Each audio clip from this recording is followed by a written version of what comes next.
What's up, everybody? Special edition of a podcast from InsideCarolina.com. I'm Joey Powell. I'm not a player. With me is also not a player, Graham Boone. We have snuck into the Players Lounge, but you might recognize Graham's name as Graham is the executive director of Heels for Life. And this is kind of another installment of a show between Inside Carolina and Heels for Life. And we've got a lot to talk about in the NIL space. I think specifically, we're off the heels of this great series that we did this past year, this past summer. Tommy Ashley, Taylor Viplis, and I worked with some of UNC's players to give you guys a really good insight as to what things are like kind of for those players as human beings so that you can see them a little bit differently, learn a little bit about their experience as students, as players, and also just hear some stories that you may not otherwise have heard. And that's all courtesy of our partnership with Heels for Life. So first things first, I'm already jumping out of order. Graham, what has been the feedback from the players who did the series of interviews that we did? Because I'll be frank with you, Tommy and Vip and I had a blast, and some of those players were fairly certain are going to come for our jobs sooner rather than later. You are not lying about that. It's one of the biggest honors and privileges that I have in this role is getting to really get to know these guys.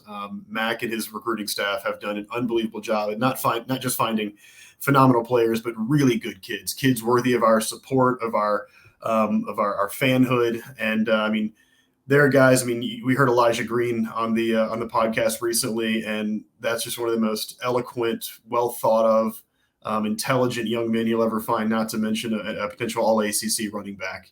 Guys like Cedric Gray, guys like Power Eccles, DeAndre Boykins, just tremendous guys. And their feedback to me is that, it was a lot of fun. To get on there and have something that's not as formal, it gets to talk more about what they're really feeling, what it's like day to day, because most of our fans only see them on Saturdays in the fall. But this is a year-round commitment for them and an incredible time commitment. So I think they've really appreciated giving some insight into how they spend their off season, how practices actually look and work, because I know that you've been to a few practices. I've been to some. They're not what people think they are. They are grueling. They are big productions. They are highly technologically advanced. So it's a really cool way to get insight about some of these drills that the guys are doing.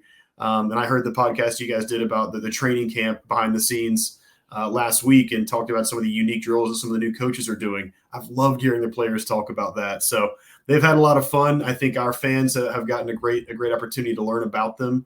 And then moreover, the thank you to Inside Carolina for helping highlight Heels for Life and our sole purpose in trying to create opportunities for these young men. Well, and it definitely wouldn't be easy for us to do if, like you said, the guys weren't high character individuals. It's hard to sit here and talk to us about random things when they don't know us from Adam. So, maybe they've seen us in press conferences, maybe they've seen us covering games or whatever, but they were really willing and trustworthy of us to kind of take us along for a ride. And it was really fun. And I think I can speak safely from our listening audience say those have been incredibly well received, and it's something I hope we can do again in the future. Real talk, you did not prep me in letting me know just how good those guys were going to be. So, I think the what we see in little glimpses off the field is just amazing in contrast to what we really got from them in the time that they spent with us. Moving on.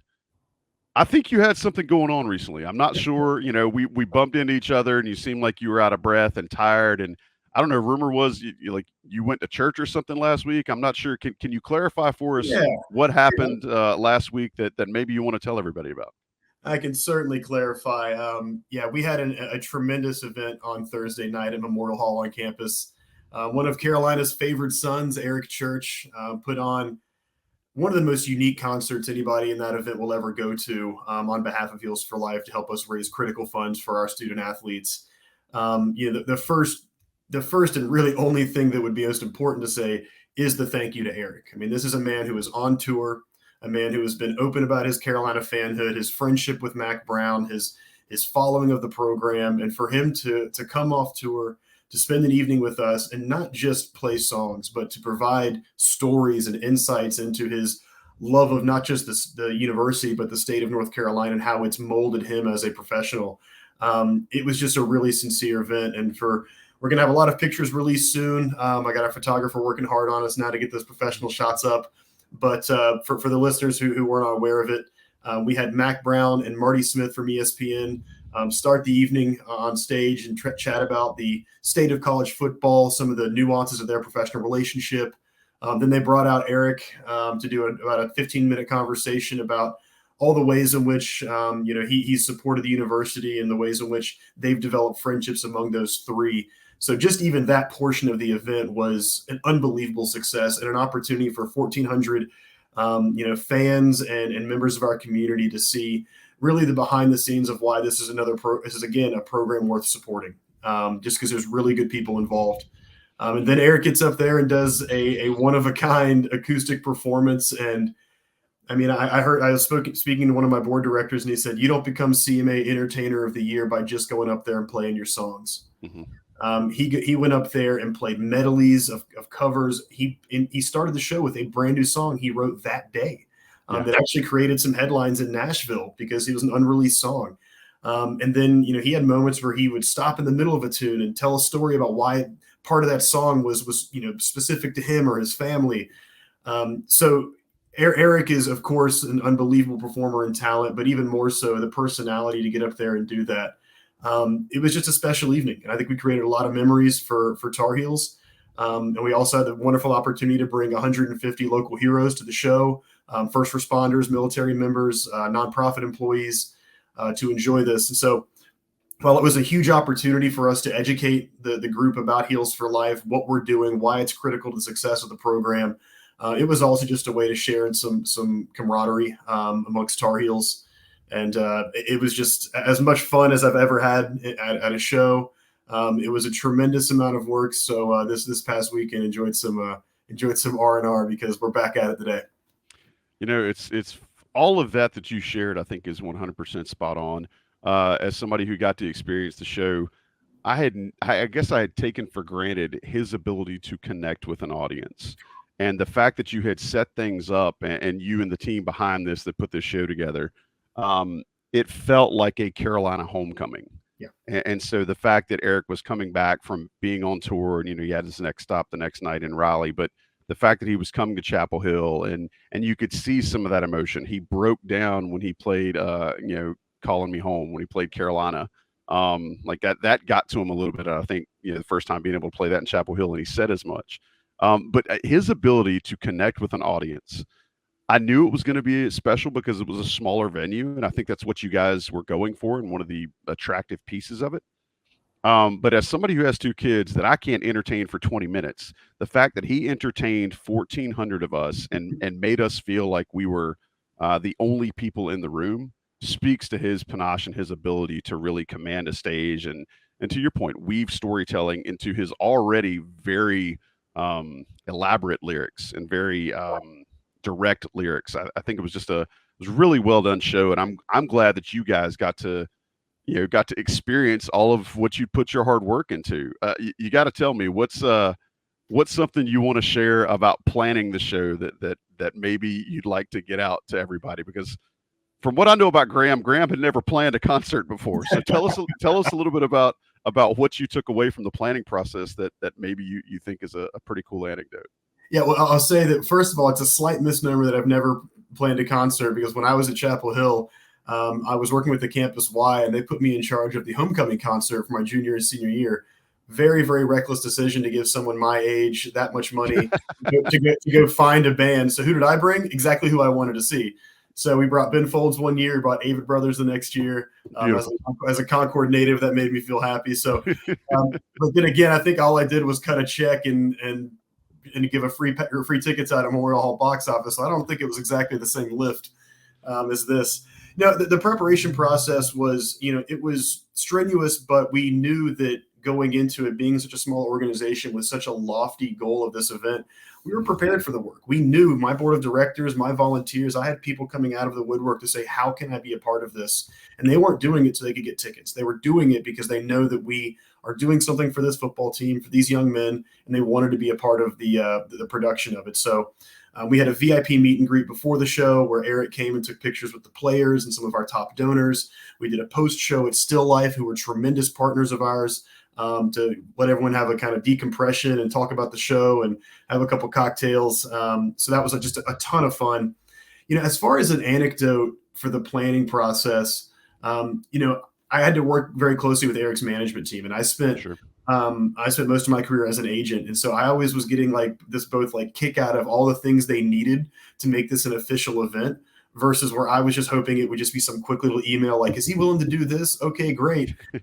Not how that works. And I really could appreciate it as a former agent. Like, they're trying to protect their client, even though their client is going above and beyond his fanhood to do something like this. So not as many specific funny stories. Of course, I've never had to deal with these last minute ticketing disasters. And Memorial Hall did a great job, but I had, donors who thought they purchased tickets. And turns out that morning they maybe had not clicked the right thing, or they had said, hey, my flight got canceled because of weather. How do I get tickets to the best people that don't have them? So I got to see the goodness of a lot of people in there. They weren't asking for refunds. They were saying, I can't use the tickets because of my travel issue. Please give them to a worthy cause or a donor that needs them. So while it was at the last minute, very hectic, doing individual ticketing, troubleshooting, I received maybe no fewer than 50 texts and emails sent by people, including yourself, just thanking me and Heels for Life for putting on an event like this. And while it was, yes, stressful and all those things, whose job isn't to get thank yous and legitimate stories of a far exceeding expectations event. I've received multiple businesses reaching out since then who want to get involved with Heels for Life. I've received multiple donors who are now committing to working with us. That was the goal of this, was not just the ticket price and fundraise. It was the ancillary opportunities when you can get 1,400 captive people. And then I think the most special thing, when I went up and did the welcome remarks on the stage, to bring those players out. We brought the 14 members of the Leadership Council out in full jerseys to just give a wave to 1,400 people who were there, who loved them, who gave them a standing ovation. And I think that was probably the most special part of the evening for me, because my company is all built around these kids and how to support them. And I think also people got to realize how large Spencer Rowland is in person. He is a large human being, that's for sure. Let me ask you this. And by the way, I would be remiss if I didn't mention, for the folks who didn't make the show, you missed a chance to see Mac Brown in aviators and a trucker cap, which was an added bonus for anybody who was there. 100%. How much does it help to have somebody like Eric Church, who is a diehard fan, and somebody that's got that kind of profile? How much does that help when you're putting something like this together? And how much does it help you mobilizing people that want to contribute to Heels for Life by saying, okay, Eric Church is essentially one of you? Yeah, it's invaluable. I mean, it's unbelievable. And every collective out there is doing something similar with a favored son. I just read that Michigan auctioned off golf with Tom Brady and Jim Harbaugh at a recent event for NIL purposes. NC State did something with Phillip Rivers. Matthew McConaughey has been involved with Texas. So, when you look at your alumni list, and Carolina is, if not the top, maybe only Southern Cal, given their Hollywood connections, there's not many schools that have as many unique individuals that came out of our halls and that are fans of our organization. So the J. Coles, the Eric Churches of the entertainment world, Chase Rice, a former football player who's working with us on a few things, to the broader sports people, getting Jeff Saturday involved, getting Michael Jordan involved, hopefully at some point. So all of these are not guarantees that they'll commit their time and effort to NIL, but it provides us a chance to tell our donors that, again, this is a peer group of yours. When the football kicks off on Saturday, we're just fans. We're not donors anymore. We're not workers. We are just fans. And this is a chance for us to all enjoy that together. And so while Thursday was a wildly successful event, far exceeding our expectations, we have so many bigger goals moving forward for other unique experiences for our players. So, home tailgates are going to be featured with Heels for Life at every game.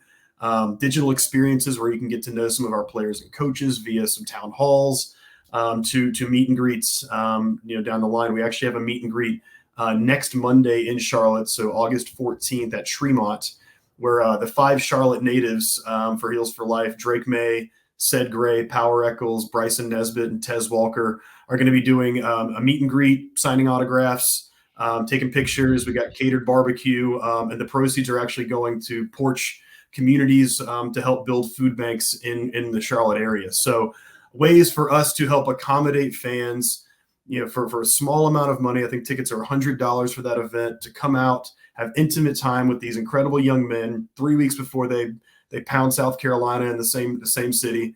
And also at the same time helping us, in our name, produce some great food relief in a very critical area of our state. So it certainly helps with Eric. We hope anyone who has any sort of public profile would be willing to at least listen to some ideas, because as a private business, we're limited largely only by our creativity. So it's trying to find those things that the fans want. Yeah, and we're talking with Graham Boone, Executive Director of Heals for Life. If you have not yet, please join up, healsforlife.org. That's heals, the number 4, life.org. It's not just about these players being able to profit off of their talents, their name, image, and likeness, but it's more about the things that Graham just mentioned about, raising funds for Porch, being seen in the community, finding ways to help raise their own profile and learn other things. Speaking about the players, Graham, what was the players' feedback from the church show? Obviously those guys had a chance to, as you mentioned, go out and really just have people dote on them, which, coming off of the first couple of days of practice, I'm sure they probably could use that. What was their response, and the players that you've talked to, about, having a chance to be a part of last Thursday night? Well, first of all, I think they really enjoyed the Bo catering food in the VIP. They got to enjoy some really, really good food. I think it was like a duck breast thing. It was amazing. But no, these kids are this leadership council especially, are so personable, so welcoming to the fans. We had them milling around the patio as attendees arrived at the concert. We had Instagram walls set up so fans could take pictures with them. And they were just having so much fun because there were kids there. There were people there who never get this kind of access to them. And to see the players smiling, going out of their way, and some people are shy around athletes, and they say, "Hey, no, come on, take a picture, get over here." I was just so proud of them. They're just such personable young men. And as a personal story, my parents were there. My father's one of the biggest Tar Heel football fans I've ever met. We grew up going to all the games together. And he took a picture with Power Eccles and Jabari Ritzie, and I've never seen my dad smile harder in my life. Cool. His ears were stressed with that level of smile. So it was a very special opportunity. We're trying to break down some of the barriers of having these players just wear their helmets on Saturdays. NIL has provided us another opportunity to get to know these young men. So Thursday was a great example of it. Yeah, I mean, Dad doesn't care about the big success you just pulled off at the show. He's more happy that he got a photo with number 5 and 23. That's awesome. So another thing I wanted to talk about when we were having this little get together today, you're coming up on an anniversary here pretty quickly, and you've been at Heals for Life for right at a year now. I can remember, and we joked about it on another show, that your first weekend in town, you stopped by and joined us for the pregame show on Inside Carolina Live. 1 year in, what's changed with Heals for Life? I know you had a lot of big goals, and obviously you've checked a lot of boxes. What's changed in this past year that maybe you did or didn't see coming, and what's something maybe you want to brag about a little bit? Yeah, well, the subtext of NIL nationally is change is the only constant. This is a brand new industry. When I arrived, I was no NIL expert, and the joke that someone in my interview process said was, "Well, Graham, good news. There's no NIL experts because this is so novel." So a year ago today, I was thinking about these grand designs, these huge opportunities, and guess what? They were all misplaced. Some were impossible. Some were uncompliant that we couldn't even explore because we followed all the rules so deftly at this organization. So it was me learning for a number of months about the ways in which I can be immediately impactful, because we had a lot of work to catch up on as that season started. But then also learning about the best methods to serve our players and the best methods to serve our donors. We are not an organization that is built for some multifaceted product line. We are built for very specific and narrow purposes. So it was a lot of learning, but also a lot of introducing myself in our work to the broader ecosystem. There were a lot of people that either did not understand NIL and its machinations. There were a lot of people that disagreed with it on its philosophical portions. So it was getting in a room and telling them the realities of what we're doing for these young men, what they're spending the money on, When we sign contracts with them, it's going to their family expenses. It's going to help their parents out with travel to come into the games on Saturdays. So once people started hearing that, we were able to really start breaking away these kind of dogmatic obstacles that I think people had built in their heads. All they read was on ESPN. Yeah. They read the big sensationalist headlines of quarterbacks driving Maseratis and Gatorade signing a deal for tons of money. They didn't see, and more than often, there was NIL deals that got people in trouble. It was Right. illegal contracts, or it was broken deals, all these things. We wanted to push that away. We wanted to say, guys, we are focused on the Carolina community and doing this the right way.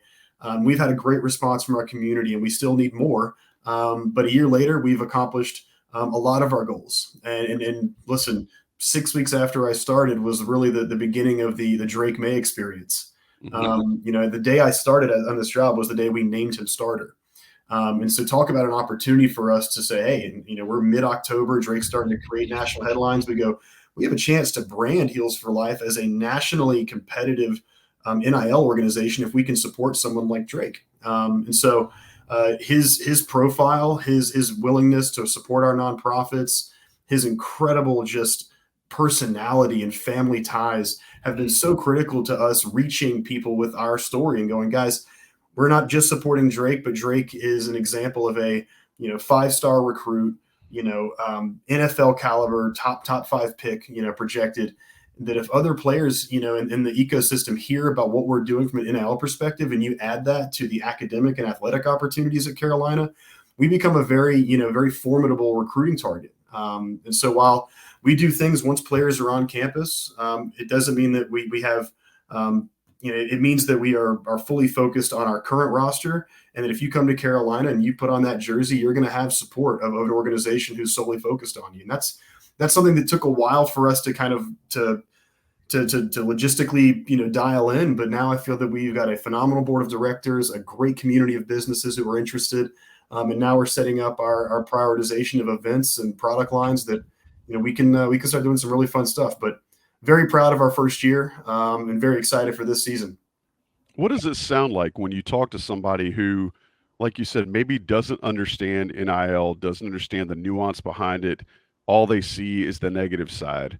Have you had some conversations where people saw the practicality and the actual need, and when it was doing some good, that all of a sudden they were like, oh, I get it. What has that been like? That's some of my favorite repartee with a donor is a donor saying, because I think there has to be a lot of empathy on our side that we've told some of these donors who've been so generous for decades. Yeah. This university, we've been telling them for decades, you can't pay players. We don't pay players here. Right. Then all of a sudden with Supreme Court legislation, we're saying not only you're allowed to, but now it's a competitive necessity. That's a big shift in their thinking. And additionally, their dollars have been committed elsewhere. So some of these donors are being asked to go above and beyond what they've already been doing, which is above and beyond. Yeah. So it has to be a lot of kind of grace from my perspective when I have that conversation, that I know I'm not the only person calling them that day. I know I'm not the only person who wants the hands in their pockets. So it's being a good listener. It's finding out what makes them tick. And most of them are just good-hearted people who want to see these kids succeed and want us to have a top program. We have a couple specific examples without naming names of individuals who said, I'm just not really sure if I'm comfortable just with money going directly to a player, just out of my pocketbook. It's almost like a stipend. Well, then they learned that these contracts are signed with obligations attached to them, where the obligations are community service. The obligations are educational programs that we've put together on financial literacy, tax management, social media risk management, because we feel it's our responsibility to protect the players if we're going to pay them. So once they started hearing that not only was their money going to a very rational, well thought out place, they also got to find out, like I said, where the money's really being used. We have had individuals who have needed separate money because they got a slight injury off, away from football, which is not covered by their insurance. So they had to purchase insurance separately.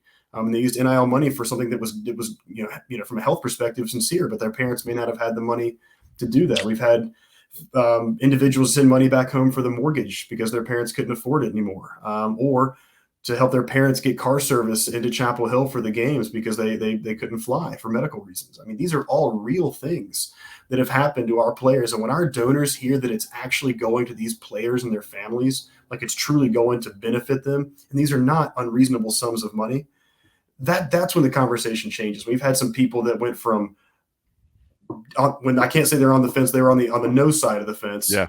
To literally overnight after they hear and they've digested our information, making significant multi-year contributions. That makes me know that if we can get people and tell our story, discuss the goals of our organization, that we have a community that's willing to listen and willing to engage. And that's powerful. I think one of the things is we've all experienced the newness and the launch, and now kind of, I guess, phase 1 or 2, or however you want to grade it, of NIL being part of college sports. I think a lot of people's willingness to listen can really open doors for you, both literally and figuratively. And I think it's been really interesting to see those transformations and see how much people are really willing to get behind the same player that they will either cheer or dog cuss on a Saturday, that they're now willing to kind of pony up, from their own hips to help see that player just experience life the way they probably should be able to experience as a college athlete. And I was going to interject here because it's really key for so many of our donors and community members to understand these schedules that these young men have. As someone who, I am entirely private, which means I have to work in their free time. If we have any sort of educational session or, corporate appearance, whatever it may be, community service. And these young men's schedule is unbelievable, from their academic obligations, their study halls, their camp. Right now in camp, these guys are going 24/7. After our event on Thursday, those 14 went back for meetings. They went right back to the facility after they came on stage. They did not stay for the show because that's how committed they are to their craft and how much is involved in being a top 15-10 program in the country. So they don't have the same opportunities that the students have. They can't go get a job at student stores. They can't work at at Sutton's, and IP3s to make some extra scratch. They don't have that kind of time. And for the amount of work they do for this university and the amount of money they earn for the university based on their success, I think that's why we all think that NIL was long overdue. So I just want our donors to know that it's not that they're sitting at home waiting for checks to come in. They are working from 6 a.m. until 10 p.m. at night with very little free time. And the NIL is coming, as a secondary thing to their academic and athletic obligations. So these men are to be commended. Their schedules are not like yours and I's were in college. They just weren't. Yeah, not at all. Something I'd also like you to explore a little bit. You mentioned it earlier, but we've heard Mac Brown say on the record a couple of times that we're not going to pay players to come to Chapel Hill. Help elaborate a little bit about what that is. I think I know what he means. You know what he means, but help our listeners who have probably heard that but don't know, I guess, the secondary and tertiary support behind that. What does Coach Brown mean when he says that? So, Coach Brown has been very, public and vocal about he wants to recruit players that want to be here, that want to be Tar Heels, that are good kids. They come from good backgrounds. They work hard. No one's perfect, but we're not looking for perfection, but we're looking for kids who want to grow and mature and, again, be Tar Heels. A lot of players, when they come in at 18, are not physically ready to be on that field yet. High school to Power 5 is just a different beast. So some are going to take 1 to 2 to 3 years to physically develop or to get used to the speed of an ACC football game. So Mac has been very open of saying he wants to find kids who are committed here through the ups and downs. I mentioned I was an agent for a long time in the NBA, and we used to always tell our clients early in their careers, this is never going to be just a roller coaster on the way up. It's going to be the whole roller coaster ride where it's going to go up and down and around. You're going to have injuries. You're going to have playing time issues. You're going to have coaching changes potentially. All those things are going to make your career have, troughs and crests. No different than in college. But if you're committed to that university and what it's committed to you, you'll stay through those. You won't just knee-jerk into the transfer portal. NIL is a part of this conversation now. We only do deals with current Carolina players. We only do deals with players that we believe are deserving of our donors' money and our corporate partners' money. And we tell any player who's on the football team that NIL is not a right; it's a privilege, and they have to earn their NIL money once they're on campus. And that goes from doing the right things, off the field, to when they sign a contract with me. That's a real life contract. They are committed from an obligation standpoint, a tax perspective that we help manage. They're committed to that. And we've had some great, just mature kids who have agreed to this and embraced it and learned a lot and grown as young men. So I think that what MAC means is, we're not in the business of A, breaking any compliance rule, but B, enticing someone with a check. That's never going to be something we do. If you want to come here, it's because you want to be a Tar Heel. And we just want you to know that when you get here, there's a company called Heels for Life that is here to support you. And we're going to do our best to our ability and our means to do so. But it's a quid pro quo. They have to earn this money. And I told my players very early on, no such thing as free lunch. We all know that as adults. Yeah, it's something also that we've been able to see, and it makes a ton of sense to you and I, and probably to a lot of our listeners. But I think there are some folks that would appreciate the explanation you just gave. Nationally, there's been some oops and some missteps, and I think some deals done in bad faith with NIL, and whether it be paying players to come to campus or recruiting players or making promises that never come to fruition. This philosophy from Mac Brown seems to make sense to me, in a sense that it gets away from those potential pitfalls. What have you seen from your seat that gives you heartburn about NIL right now, not in Chapel Hill, but from a national landscape? Well, I just think that we always need to keep in mind the actual student athlete, that we have to honor them and protect them. This is no different than any company doing any sort of independent contractor agreement with a vendor, a photographer, a caterer. If you are contracting for services, then if those services are performed, then you have to remit what you agreed upon. Plain and simple. Contracts are contracts. And I think that, we've heard of some rumors of things like you've said in the broader national scene of some deals that were done in bad faith, that had, parts of the contract that were, not according to state law or NIL regulations. Listen, we're not going to comment on anyone else's work. We're focused on Carolina. But here at Heels for Life, we have a very, very dialed in board of directors that have built a corporate organization that has decided if we're going to sign a contract with the player, then we are committed to every part of it. And we are not. The reason we are so careful about that is it takes one deal in bad faith or one misstep by a collective to brand you as someone that might do that to you. Yep. And that is something we are not going to deal with. So that means we're very careful with who we sign, the length of deals, the amount of deals, according to our budget, all those things. We are not in the business of running a frivolous company that does things off on, at a knee-jerk level. So we like to believe that we are as dialed in and professional as they come in this business. But NIL is very new. As I said earlier, the only constant is change. We're going to see new regulations. There's a collective coalition now with some of the big major programs that are trying to educate conferences and the NCAA on profit sharing tactics. There's a lot of things happening. There are states passing regulations to protect their state institutions from NCAA enforcement regarding NIL. I mean, it's New York, Missouri, Texas. This is a very nuanced and expansive industry. So we're going to see a lot of change. But I think that, what's really critical for us is to run a business that we're proud of, to make sure our donors know that their money is being used with great care, and always in promotion of our student athletes. And, listen, you can promise someone something all day and night, but if you don't come through on it, that promise doesn't happen again. And when I was, in a different part of my career, we always talked about managing expectations. Mm-hmm. And I've tried to be very close with our players and our donors about managing expectations. And listen, we're doing our best to bat 1,000 when it comes to coming through on our commitments. Yeah, man's got to have a code. I was talking to one of your board members after the show the other night, and just the fever and the enthusiasm that came out of that will be something that I think is pretty contagious as you move forward. Talking with Graham Boone, Executive Director of Heels for Life. Graham, I'll give you one more question. We'll let you get back to raising money for these guys and helping to steer them down good roads for UNC football. You've had your first year in. Some of these opportunities that you're exposing these kids to, as you mentioned earlier, financial literacy stuff, understanding taxes, understanding business obligations, understanding contracts, but also exposing them to real community impact work, exposing them to real, honest needs that they may never see, that their neighbors are experiencing. What I want you to do is give us some of these real juice moments that you've had with some of these players when they had a chance to learn something that's greater than just getting the check. Help us understand what have been some of those break moments.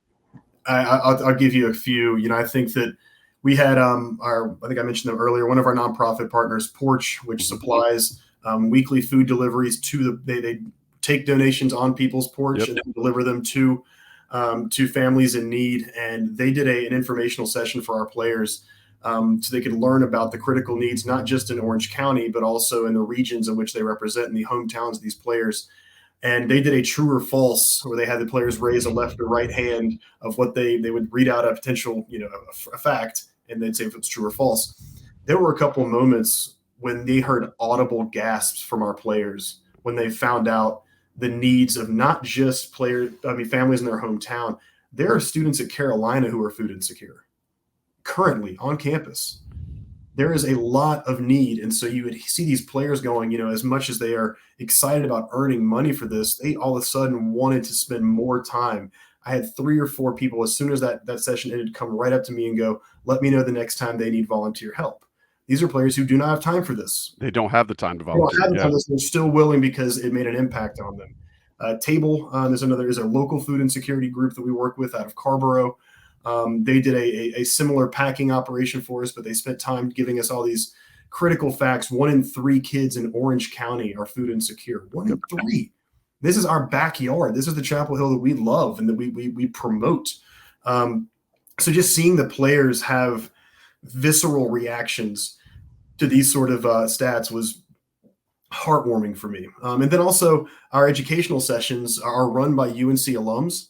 And they're run by people who are top in their industry and their occupation. And we provide them a chance to speak with those people separately. We provide their information. We've had players take them up on accounting questions, real estate questions for when they graduate, just professional networking opportunities. Andy Dinkin, who just wrote a book called Going Pro in Life, came and did a speech about how to take advantage of being a college athlete in that unique perspective to create a professional network and build your opportunities professionally after football ends.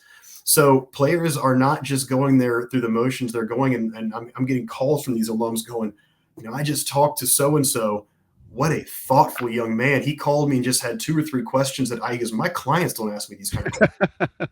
So it just makes me feel good that we're putting a program together that the players are not only signing up for, but they're also utilizing. And those are 2 very different things. So we have a lot more community work coming up. With the season coming up, the players are going to be even more tapped for time. We have some really cool ideas for some digital engagements to help raise money and raise awareness for these organizations. Obviously, MeFine is a group that we've worked with. Table, Porch, Ronald McDonald House. We want to find ways that make our players excited to give back, and that it's a good use of their very, very precious free time. Well, that's going to be the last question, and I appreciate your willingness to share some of the, peel back the curtain a little bit for us and see some of the aha moments for some of these guys. I said it was going to be the last question, but I'm going to tee you up, and this is more open-ended. Okay. What do you want to share with everybody that might be coming up in the next few months? Again, football season's beating down the street as we're recording this, but what do you want to share with everybody that might be coming up for Heels for Life and how they can plug in? Yeah. So next week in Charlotte, I mentioned the autograph event, food, DJ, raffles. Go to carolinabarnstorming.com for your tickets. You can also go to the Heels for Life website events section to find tickets there. Limited space. I think it's going to be a lot of fun. You're going to get to do some great work for Porch Communities. We have home tailgates coming up. Keep an eye on our social media handles. They're Heels for Life NIL on Twitter and Instagram. To provide access to those. If you join a membership, you're invited on our website. You're invited to our tailgates. Have a cocktail, have a barbecue sandwich. We're going to have special guests coming to sign autographs and just a lot of fun. So please go to our website, find ways to get involved. And one kind of request I can make is don't wait until someone reaches out to you. We have a very small organization, but with very big needs. So if you feel that you have the discretionary income to make a contribution, or you have a business that you want to get involved, that our players can help promote, all are welcome. So please, pick up the phone, get on that email and let us know what you can do. He's Graham Boone, Executive Director of Heels for Life. If you have missed the Heels for Life content that has been on Inside Carolina over this past summer, I'm judging you a little bit, I'll be honest. But you can rectify that and go back to the YouTube channel, go back to the message boards and read all of the transcripts and see all of the opportunities that you have to support Heels for Life, the UNC football NIL collective. We appreciate Graham, appreciate all that Heels for Life has done, and hope that you guys will have a chance to see more of what they're doing down the road. But definitely, Graham, thanks for making time for us today, and we hope to talk to you very soon. Thank you so much, Joey, and all of Inside Carolina. And as always, go Heels.